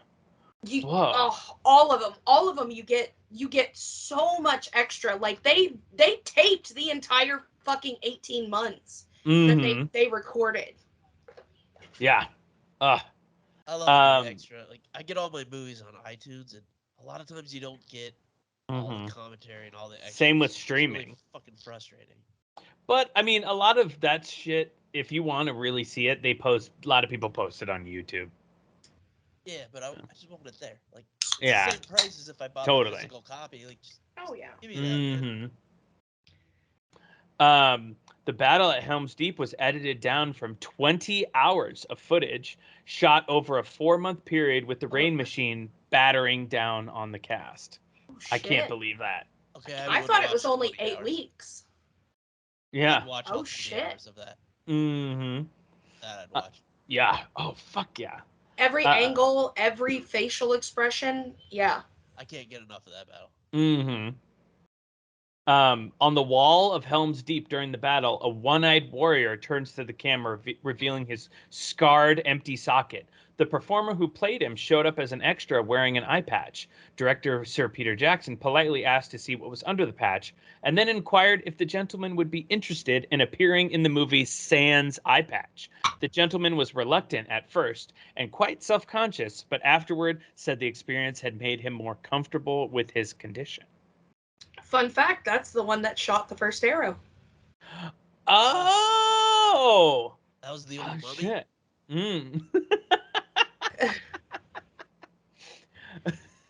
Mm-hmm. In the wide shots of Legolas, Aragorn, and Gimli running after the orcs, all three performers are running injured. Orlando Bloom had a couple of broken ribs from falling off of a horse. Viggo Mortensen had 2 broken toes. Brett Beatty, Gimli's stunt double, had a knee injury. And Sir Peter Jackson said that all three were very dedicated and continued to film the scene, often yelling "ouch" or "ow" after cut was called. What happened to Orlando Bloom? He was in like everything for a minute. He does a lot of direct-to-DVD action movies. Elizabethtown happened. Like, Yeah. why? He was like Yeah. all the Pirates movies, the Lord of the Rings. Like, those Probably because he's got ever. he probably got a shitload of money from that, and he's just like, well, whatever, I can do whatever the fuck I want now. Yeah, but why would you do garbage? I just sit Hmm. on a boat They on probably. my way to the elf. I've done a couple of movies, special effects movies, like special effects assistant or whatever on, Oh, and nice. they have they pay a lot of money for well-named actors. So that's probably why he's doing garbage movies, because he can make $50,000 for just an appearance and like It's like the one Geezer scene. teasers where they would they'd pay Bruce Willis like $1 million and he'd show up for like 4 hours. One of the And yeah the one rest of of the movie's budget was like 37 cents. yeah one of the movies I did, they got Corey Feldman. He was supposed to be in one scene for like less than 30 seconds as like a video store cashier, and they were going to use his face on a poster. They paid him $50,000 and he took the money and said fuck you and bounced. Oh, that sucks. Yeah. I always feel so weird about that. Like, I never want to fault anyone for getting the bag, but like when everyone else on the set is making like nothing, making like $1 million. Yeah, come on now. but that's how they make their money. That's why they don't care. They made their money. They had their big break, aka Lord of the Rings, poster, and Pirates.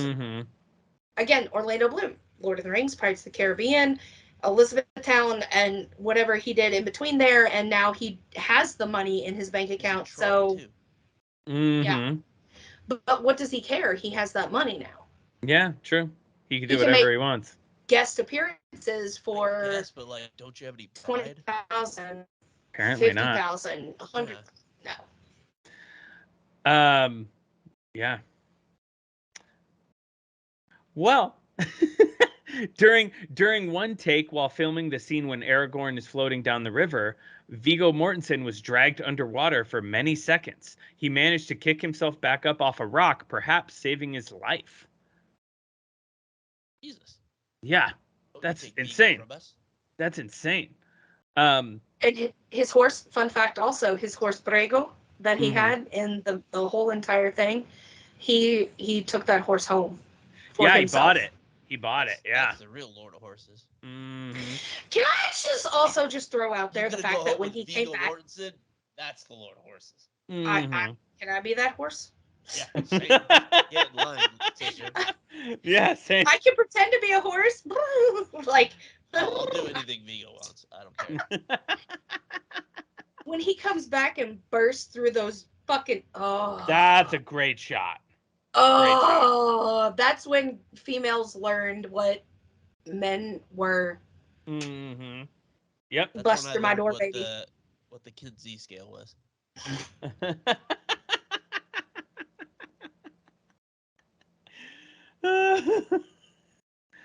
The first appearance of the White Wizard in Fangorn Forest was made intentionally confusing by compositing the eyes of Sir Christopher Lee onto the face of Sir Ian McKellen.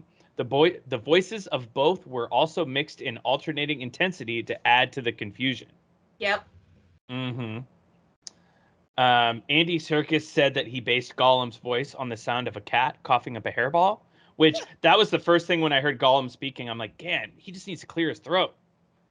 Use a quick yak and get that hairball out.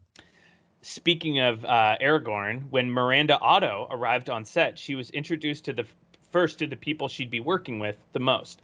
When she met Viggo Mortensen, she commented about her character falling in love with him. It's going to be so easy to fall in love with this man, she said.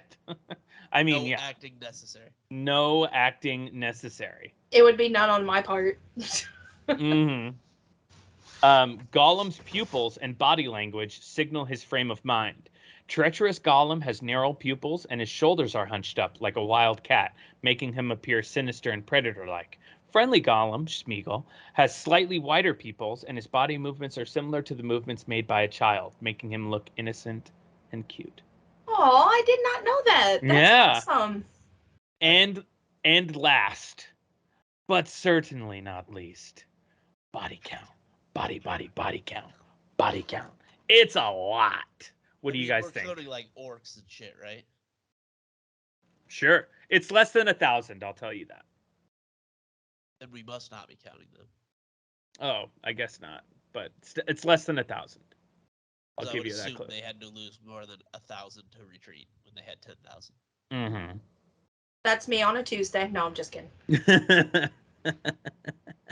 I kill guess people. First. Take your guess. Shit, I should know this one. I feel so bad that I don't know this one.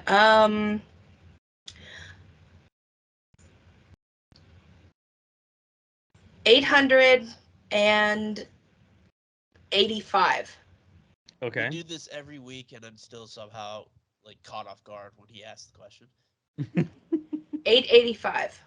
Okay. I'm gonna go with 637. I know it's in the 800s.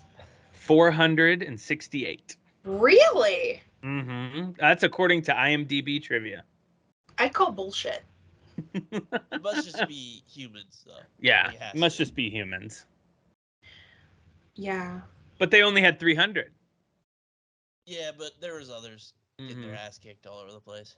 Yeah. I mean, you got to count the elves too, because there was Yeah. a lot of You count fucking the elves that were distraught and distributed throughout. Mm-hmm. Yeah. Because there had to be a couple hundred elves, right? Oh, They yeah. actually Easily. said how many. Easily. But that's it for the trivia, guys. And that's it for Lord of the Rings Two Towers. Love it. Ow!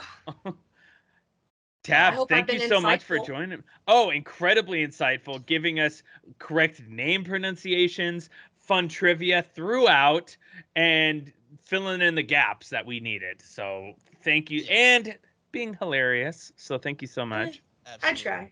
Yeah, I had no idea the names you were throwing out. I just made up names for everybody. That's the only way I can remember it. I have a pronunciation problem. I can't pronounce. That's anything that's okay. not like John Mhm. Smith. I just Actually, fun fact, me and my kid a couple years ago started learning Dothraki. Oh, cool. Yeah, we're working on it so that we can talk in public in Dothraki. And they actually have made a course in college for Elvish, and I really want to take Elvish as well so I can learn how to speak it. So total nerdgasm at this point to speak to my child and no one knows what we're saying. That's amazing. I thought I was nerdy when I learned the Reigns of Castamere on the piano. That's a good song. You just one up me. I didn't mean to. I'm sorry. Yeah, I don't know if I'm glad or my pride is hurt. I don't know which one. Well, mother. I don't know in if I Dothraki- want to be one up. Yeah. I don't like losing, but in this sense, I don't seem as bad. Well, I can teach you real quick. In Dothraki, mother is Munya, Munya. and father is Kepa, Kepa. and boy is Tauba. Tauba. I just remember like Jason Momoa speaking in Game of Thrones. He's like, Kisuka bolata, kimuta. Like, It's oh very shit. German. It has a very German Yeah. tone Everything's to angry. it. Uh-huh. But Like, I had a friend who knew German, and she was like, she said something, and it sounded horrible. She's like, "That means I love you." I was like, Jesus Christ! Oh, Sounds ich like you liebe wanted to dich. like kill me and eat my children. Yeah. You say in German, I love you is ich liebe dich. Yeah, that's frightening. Yeah. Yeah. But no, guys, thank you so much for having me on. I've had a blast. If you decide to do any more, either Lord of the Rings or Hobbits, or even Game I've of never seen any Thrones, Hobbits. that is a Yeah. completely, totally different I've heard horse of a different not good color. things. Mhm. I will shit all over the Hobbits, but they're still good. Yeah.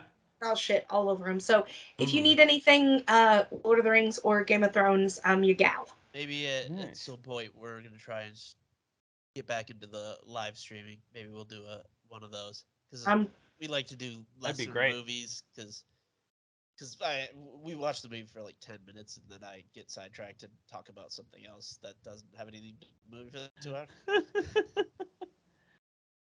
Do you wanna give a little shout out where people can find you on Yeah, the you got some socials or plugs? anything? Yeah, absolutely. You can find I have two podcasts actually. One of them is Happy Hour Podcast. You can find us on Linktree, Happy Hour Podcast, I think, or Happy Hour Show 3. And then my second podcast is called The Unfortunate Whores.